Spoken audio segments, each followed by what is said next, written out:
دیکھیے عرب کا جاہلی معاشرہ جو ہے اس کا معاشرتی نظام کیا تھا؟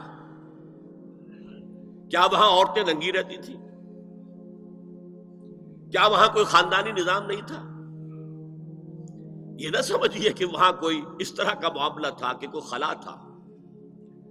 نمبر ایک، ان کا قبائلی نظام بہت مضبوط تھا، اور جب قبائلی نظام مضبوط ہوتا تو خاندانی نظام بہت مستحکم ہوتا۔ قبیلہ خاندانوں کے مجموعے کا نام ہے نا۔ نمبر دو، شرفاء کی جو خواتین ہوتی تھی ان کے عام لباس کے علاوہ دو چیزیں اور ان کے استعمال میں رہتی تھی۔ ایک خمار، اوڑھنی، گھروں کے اندر وہ اوڑھنی اوڑھتی تھی۔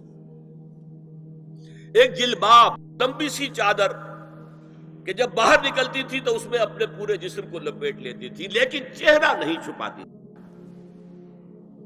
یہ جلباب کا لفظ قرآن میں آیا، خمار کا خمر ہننا، جلابیب ہننا، یہ الفاظ انہیں معلوم تھے نا، ان کے زیر استعمال تھے نا، ورنہ کوئی نیا لفظ کہاں سے آ جاتا؟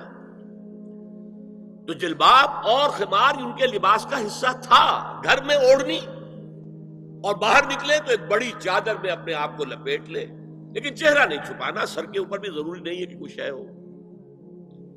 البتہ نہ گھر کے اندر کوئی مخلوط اجتماعات کی کوئی پابندی تھی، مرد ہیں عورتیں ساتھ ہیں، بیٹھے باتیں ہو رہی ہیں، خوش گپیاں ہو رہی ہیں، کھانا کھا رہے ہیں ساتھ مل کر، جیسے آج ویسٹ میں ہے۔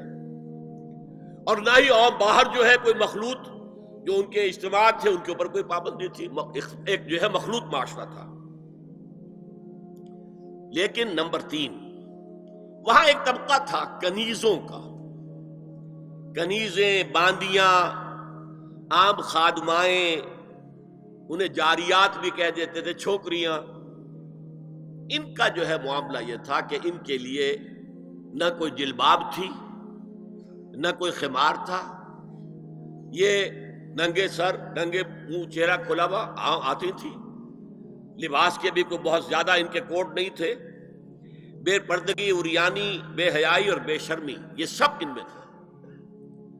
یہاں تک کہ ان کے آقا ان سے پروسٹیٹیوشن بھی کرواتے تھے، جس کو کہ روکا ہے قرآن نے آ کر سورہ نور کے اندر۔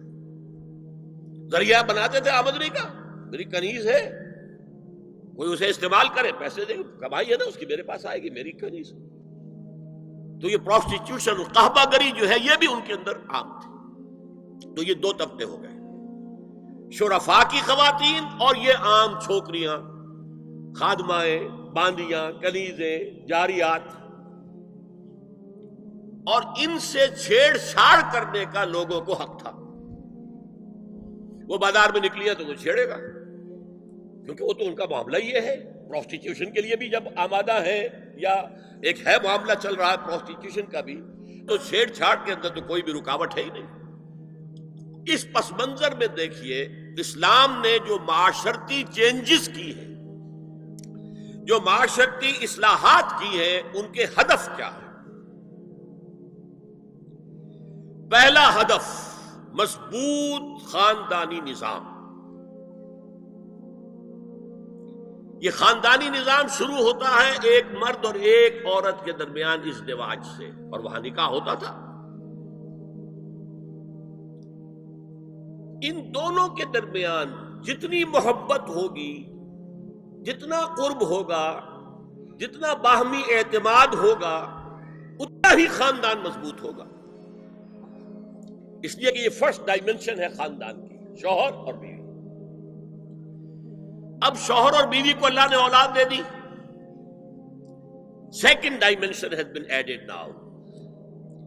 استحکام خاندان کے لیے ضروری ہے کہ اولاد والدین کا ادب کرے، ان کی خدمت کرے ان کے بڑھاپے میں۔ یہ کہنے کی ضرورت نہیں تھی کہ اولاد سے محبت کرو، اولاد کی محبت تو دل میں ہے ہی ہے، اور اس کے لیے تو یہ کہنا پڑتا زیادہ محبت نہ کرو، زیادہ لاڈ پیار کرو گے بگڑ جائیں گے، ان کے محبت کی وجہ سے حرام میں منہ نہ مارو، انہیں اچھا کھلانا، اچھا پہنانا، یہ روکا گیا ہے۔ کہیں نہیں کہا گیا اپنی اولاد سے محبت کرو، وہ تو ہے، کریں گے، ہاں، لیکن بوڑھے والدین قرآن میں 5 جگہ اللہ کے حق کے فوراً بعد والدین کا حق ہے. وَقَضَىٰ رَبُّكَ أَلَّا تَعْبُدُوا إِلَّا إِيَّاهُ وَبِالْوَالِدَيْنِ إِحْسَانًا أَنِ اشْكُرْ لِي وَلِوَالِدَيْكَ. دیکھیے سورہ لقمان میں أَنِ اشْكُرْ لِي، شکر کرو میرا، میں خالق ہوں تمہارا، رب ہوں تمہارا، وَلِوَالِدَيْكَ، اور اپنے والدین کا، کیونکہ وہ ذریعہ بنے ہیں تمہارے اس دنیا میں آنے کے. اور تم جب چھوٹے سے تھے انہوں نے ہی پالا پوسا ہے، اپنا پیٹ کاٹ کر تمہیں کھلایا ہے، اپنی رات کی نیندیں حرام کر کے تمہیں پالا ہے. لہذا وَقَضَىٰ رَبُّكَ أَلَّا تَعْبُدُوا إِلَّا إِيَّاهُ وَبِالْوَالِدَيْنِ إِحْسَانًا. اور تیسری ڈائمنشن بہن بھائیوں میں رشتہ، اولو الارحام، صلہ رحمی کرو، اخوت. یہ 3 ڈائمنشن ہوئے نا. ہمارا سپیس کا تصور کیا ہے؟ 3 ڈائمنشنل سپیس، چوڑائی، لمبائی اور اونچائی یا گہرائی.